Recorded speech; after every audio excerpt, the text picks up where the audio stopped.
तो पिछले टॉपिक में हम लोगों ने एसेक्सुअल रिप्रोडक्शन पढ़ा था।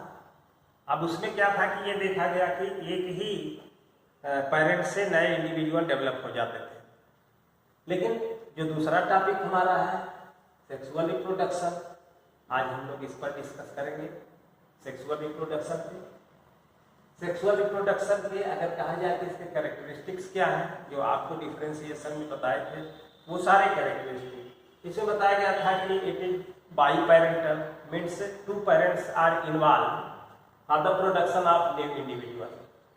और इसके बाद दूसरा कैरेक्टर इसका है gamete formation and gametic fusion, then zygote formation, embryo formation and birth of new individual. ये सारे स्टेप्स होते हैं। तो इसमें हम देखते हैं कि अगर कहा जाए कि processes involve in sexual reproduction, तो इसको समराइज किया जा सकता है। First step is the formation of gamete. Male and female gametes are produced in same individual और डिफरेंट इंडिविजुअल। सेम इंडिविजुअल इसलिए कि हो सकता है कि कोई ऐसा ऑर्गेनिज्म हो जो बाइसेक्सुअल हो, तो उसके अंदर सेम इंडिविजुअल हो गया, और जो यूनिसेक्सुअल होगा उसमें डिफरेंट इंडिविजुअल हो जाएगा। दूसरा है ये गैमेट फॉर्मेशन होता है, उसके बाद फ्यूजन ऑफ गैमेट, जिसको फर्टिलाइजेशन कहा जा सकता है। तो मेल और फीमेल गैमेट का फ्यूजन होता है, और रिजल्ट में थर्ड पॉइंट है जाइगोट का formation of diploid zygote. Gamete haploid होते हैं या डिप्लॉयड होते हैं। इसके बाद जाइगोट बनने के बाद सेक्सुअल रिप्रोडक्शन में क्या प्रोसेस होता है कि zygote undergoes repeated cell division and it form multicellular structure called embryo. Embryo बनता है, इस प्रोसेस को बोलते हैं हम एम्ब्रियोजेनेसिस। और इसके बाद जब एम्ब्रियो बनता है तो फिर इसके बाद growth and development of embryo, उसका ग्रोथ ऑर्गेनोजेनेसिस होता है, या और प्लांट है तो उसमें अदर टिश्यू के फॉर्मेशन होते हैं, और वो जा करके नए इंडिविजुअल के फॉर्म में डेवलप हो जाता है। तो इस तरह से इतने स्टेप्स होते हैं, या कह लीजिए कि प्रोसेसेस होते हैं जो सेक्सुअल रिप्रोडक्शन में इन्वॉल्व होते हैं। और कैरेक्टरिस्टिक में वही बताएंगे कि बाई पेरेंटल होता है, गैमेट फॉर्मेशन होता है, गैमेटिक फ्यूजन होता है, जाइगोट फॉर्मेशन होता है, एम्ब्रियोजेनेसिस होता है।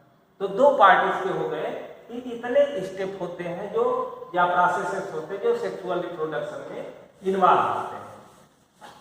अब टोटल जो लाइफ साइकिल होती है लिविंग इंडिविजुअल की, लिविंग ऑर्गेनिज्म की, उसको हम 3 फेज में डिवाइड करते हैं, जिसको हम कहते हैं phases of life of organism.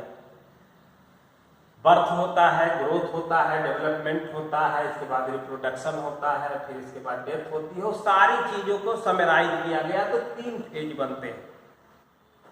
पहला स्टेप होता है जुवेनाइल फेज, दूसरा रिप्रोडक्टिव फेज, तीसरा सेनेसेंट फेज। तो जुवेनाइल फेज क्या है, तीसरा क्या है? सेनेसेंट। सेनेसेंस से सेनेसेंट। तो juvenile phase is the growth period. This is growth phase.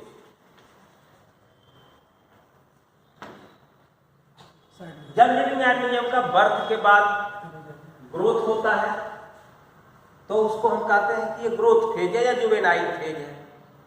अब प्लांट और एनिमल में दोनों अलग अलग होता है। प्लांट के केस में इसी को हम कहते हैं vegetative phase.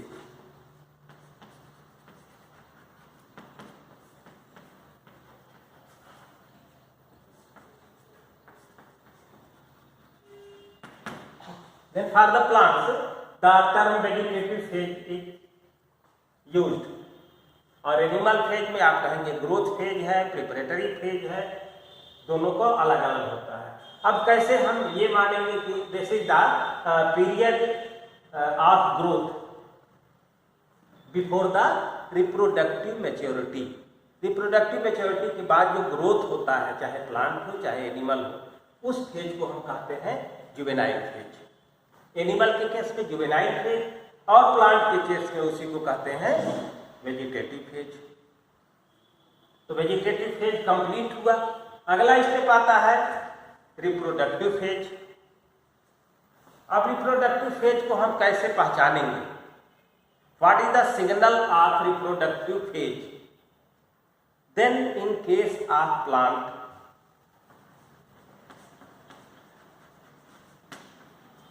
appearance of flowering,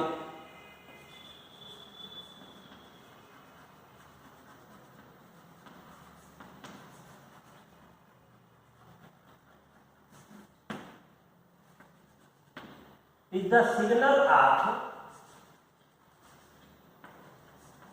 sexual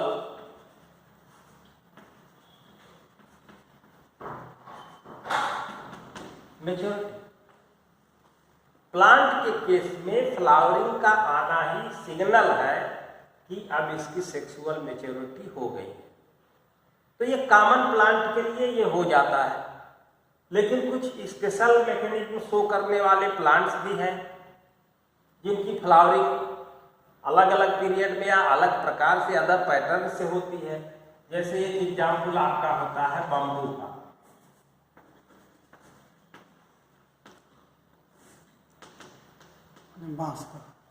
बांस में, हाँ, it flower only once all over its life. पूरे लाइफ में एक ही बार फ्लावरिंग होती है। कब होती है? 50 to 100 ईयर, 50 साल से 100 साल के बीच में कभी उसकी फ्लावरिंग होती है। और ये भी सही है कि बम्बू की जब फ्लावरिंग हो जाती है तो मेच्योर होता है और वो खत्म हो जाता है। तो इसको कहा जाता है मोनोकार्पिक प्लांट। अच्छा, सब तक वो बांस रहता कहाँ है? तो कट जाता है। एक ही बार उसकी फ्लावरिंग होगी, फ्रूटिंग होगी, उसको बोलेंगे मोनोकार्पिक। और इसके बाद उसका लाइफ पूरा हो जाएगा, बांस खत्म हो जाएगा। और कुछ इस तरह से अदर पैटर्न है। जैसे प्लांट है आपका नीला कुरेजी बोलते हैं उसको, स्ट्राबाइलेंथस।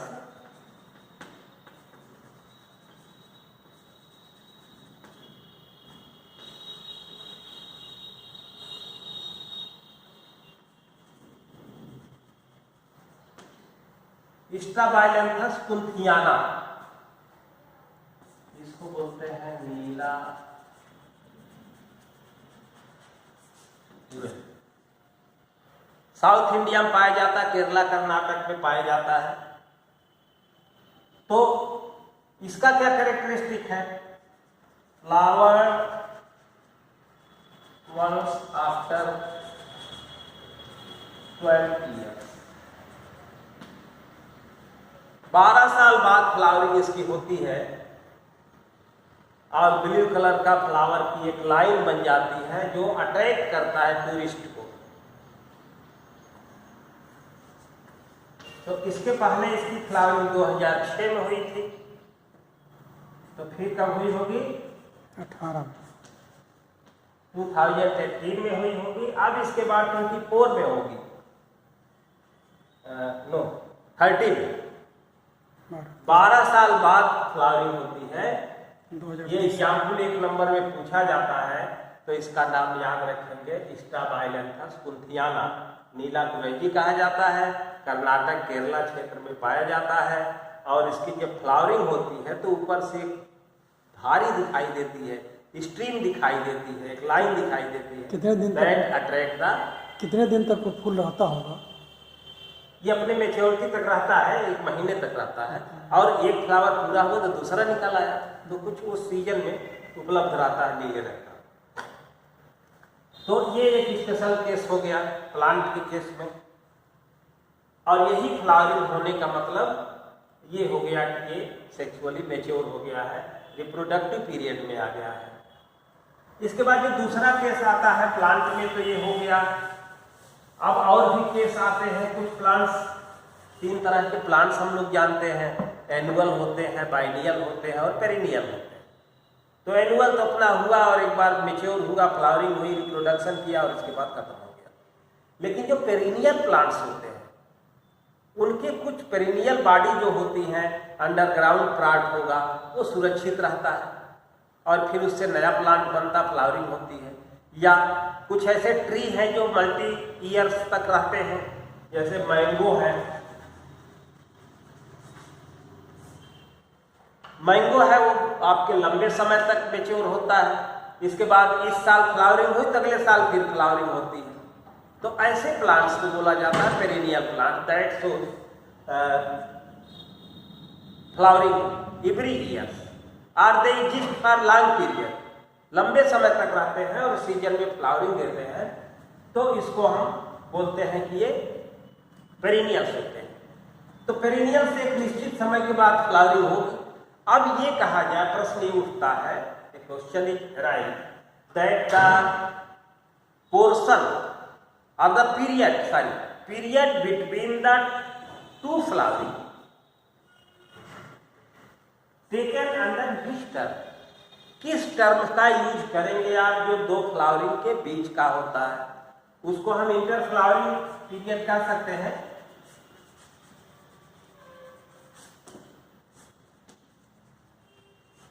इंटर फ्लावरिंग पीरियड को आप किस कैटेगरी में लेंगे, तो इसको हम लेंगे वेजिटेटिव फेज में।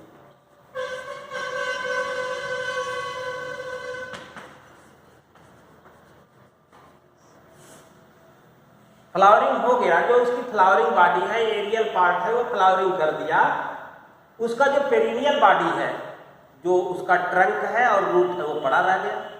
इसके बाद फिर से वो प्रिपेयर होगा अगले सीजन के लिए, इसलिए इंटर फ्लावरिंग पीरियड जो होगा, दो फ्लावरिंग के बीच का जो पीरियड होगा, उसको फिर से हम कहेंगे ये क्या है, वेजिटेटिव फेज में उसको लेते हैं, पेरिनियल के केस में। तो मोनोकार्पिक पेरिनियल प्लांट्स मैंगो है, एप्पल है, ये कारण होता है कि हमको हर सीजन में ये उपलब्ध नहीं रहता है, मैंगो आपको एक पर्टिकुलर सीजन में ही मिलता है। अब एनिमल के केस में कैसे आप पहचानोगे, यहां तो कह दिया गया कि अपीयरेंस ऑफ फ्लावरिंग होता है,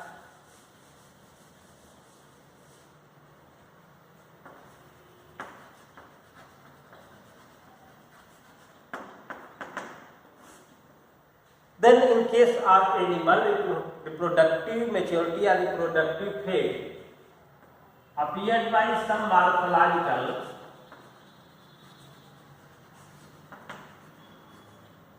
and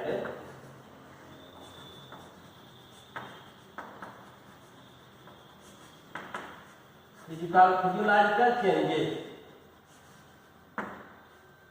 एनिमल के केस में कुछ मॉर्फोलॉजिकल और फिजियोलॉजिकल चेंजेस आते हैं, मॉर्फोलॉजी नहीं चेंज हुई तो फिजियोलॉजी चेंज हुई, और उनके बिहेवियर में चेंज आता है, बिहेवियरल चेंज आते हैं। मॉर्फोलॉजिकल क्या है? Hormonal secretion, hormonal change, these are the signals of reproductive period। morphological change means change in body structure, body design और appearance, जो बाहर से हम देखते हैं मॉर्फोलॉजी है। तो जैसे ह्यूमन बीइंग का एग्जाम्पल लेते हैं, सिंपल कॉमन है कि कोई बच्चा होता है, इसके बाद कुछ समय जब उपवार करता है तो उसके बाद उसके अंदर कुछ चेंजेस आते हैं, appearance of beard and moustache, जिनको हम लोग 10th में सेकेंडरी सेक्सुअल कैरेक्टर पढ़े, वो सारे सेकेंडरी सेक्सुअल कैरेक्टर डेवलप हो जाते हैं, तो वो फिजिकल में मॉर्फोलॉजिकल चेंज हुआ। बॉडी की जो मेटाबॉलिक रेट होती है वो बढ़ जाती है उस समय में, तो फिजियोलॉजिकल चेंज हो गया। और बिहेवियर में भी चेंज आता है, रिप्रोडक्टिव एक्टिविटी की ओर उसका एक कह लीजिए कि मूवमेंट होता है, उस एक्टिविटी के प्रति उसके अंदर क्यूरियस हो जाता है वो, तो बिहेवियर चेंज भी आता है। और हार्मोनल चेंज, जो हार्मोन का सेक्रेशन लो क्वांटिटी में होता था वो अब थोड़ा सा इंक्रीज कर जाएगा, उसकी रेट इंक्रीज कर जाएगी। और 4 प्रकार के चेंज हो गए, hormonal change, physiological change, behavioural change, morphological change, ये सारे चेंजेस आते हैं तो रिप्रोडक्टिव मैच्योरिटी कहा जाता है। अब रिप्रोडक्टिव मैच्योरिटी आने के बाद फिर वेरिएशन आता है, ये जो रिप्रोडक्टिव पीरियड है ये या जो वेजिटेटिव फेज का मैच्योरिटी के बीच का पीरियड, ये वेरी करता है species to species, organism to organism. तो यहाँ पर जो डिफरेंस आता है, कुछ ऐसे एनिमल्स होते हैं जो एक सीजन में ही अपना रिप्रोडक्शन करते हैं, जैसे एग्जाम्पल है बर्ड्स। एक पर्टिकुलर सीजन में वो अपना एग लेइंग करते हैं, फिर इसके बाद उसके हैचिंग करते हैं, बच्चा बनता है। अब उसी बर्ड्स में कुछ एग्जाम्पल जैसे पोल्ट्री बर्ड्स होती हैं, जो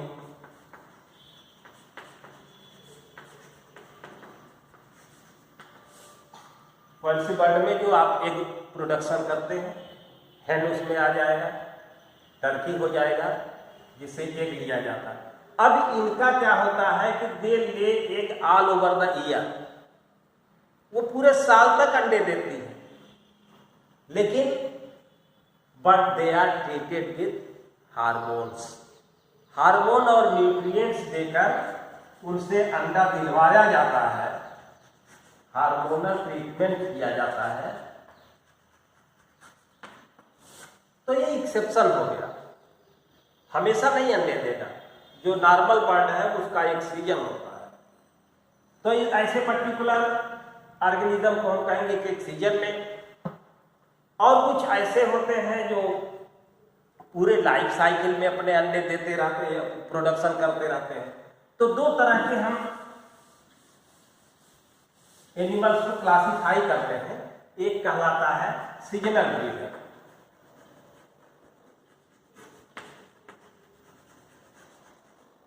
और दूसरे होते हैं कंटीन्यूअस ब्रीडर।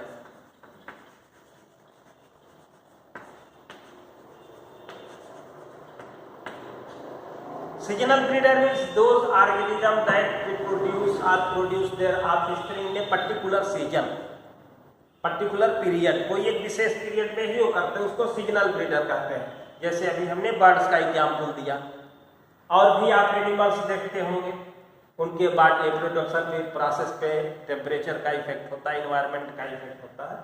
डॉग है, उसका एक पर्टिकुलर सीजन होता है, बर्ड्स है, उनका एक पर्टिकुलर सीजन होता है, तो वो सीजनल ब्रीडर कहलाते हैं। और कुछ ऐसे एनिमल्स होते हैं जो ऑल ओवर द ईयर अपना ब्रीडिंग करते रहते हैं, तो उसको हम बोलते हैं कंटीन्यूअस ब्रीडर। इसमें आपका ह्यूमन बीइंग भी आ जाएगा, मंकी है, काऊ भी आ जाएगा उसमें, कभी भी किसी महीने में बच्चे हो जाते हैं। तो इनको कहा जाता है कंटीन्यूअस ब्रीडर। दो तरह के ब्रीडर्स होते हैं। अब कुछ सेक्सुअल रिप्रोडक्शन में, अब रिप्रोडक्शन से रिलेटेड एक और टॉपिक आ गया। रिप्रोडक्शन से रिलेटेड दूसरा टॉपिक इसमें जुड़ा हुआ है। कुछ ऐसे मैमल्स होते हैं जिनके अंदर प्लेसेंटा बनता है, प्लेसेंटल मैमल उनको बोलते हैं। तो प्लेसेंटल मैमल में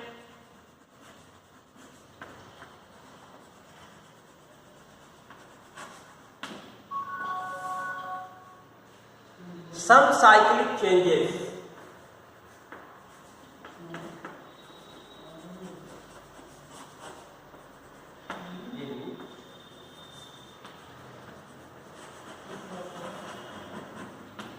reproductive organs and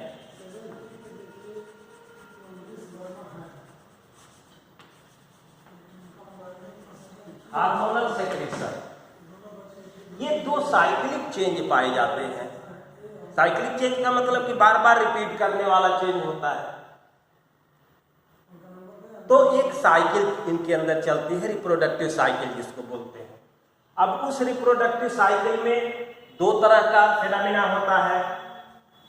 एक कहलाता है कि मेंस्ट्रुअल साइकिल,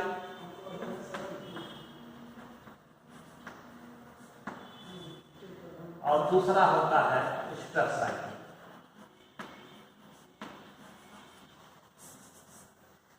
दो साइक्लिक चेंजेस होते हैं। मेंस्ट्रुअल साइकिल में ये होता है प्राइमेट्स में। फिर से हम प्लेसेंटल मैमल को दो ग्रुप में बांट दिए, एक प्राइमेट होते हैं और दूसरे नॉन प्राइमेट्स होते हैं।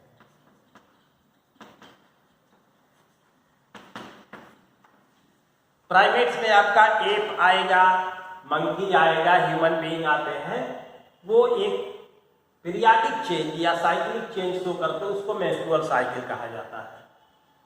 और ये रिपीट करता है एवरी मंथ। ओस्टस साइकिल जो होता है ये नॉन प्राइमेट्स में पाया जाता है, काऊ में पाया जाएगा, बफेलो में पाया जाएगा, इन अदर इन मैमल्स में पाया जाता है, तो उसको ओस्टस साइकिल कहते हैं। मेंस्ट्रुअल साइकिल एस्ट्रस साइकिल में एक तो डिफरेंस हो गया, तो प्राइमेट में पाया जाता है, नान प्राइमेट में पाया जाता है। दूसरा, इसमें ब्लीडिंग होता है, ब्लड फ्लो होता है। यहाँ पर क्या होता है कि जो sloughed off layer of endometrium and blood reabsorb, वही एब्जॉर्ब हो जाता है, उनके अंदर ब्लीडिंग नहीं होता है। And oestrus period characterized by a particular heat period, इनका एक हीट पीरियड होता है जिस स्ट्रेस पीरियड इसको बोलते हैं, और फिर एक इंटरवल के बाद वो नॉन स्ट्रेस पीरियड में बदल जाता है, रेस्टिंग फेज में आ जाता है। लेकिन यहाँ ऐसा कोई स्पेशल हीट पीरियड नहीं होता है। तो ये 2-3 डिफरेंस हो गए दोनों में। तो ये भी एक कैरेक्टरिस्टिक रिप्रोडक्टिव पीरियड का होता है। तो इस तरह से रिप्रोडक्टिव जो रिलेटेड फेनोमेना थे या टर्म्स थे आपको बताए गए।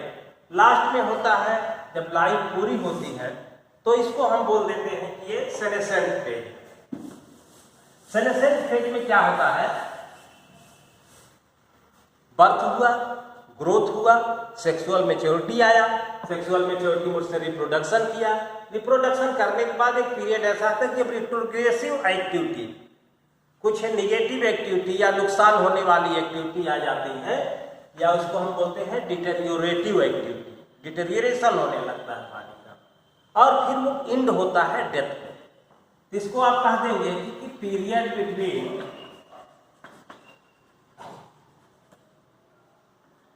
Reproductive phase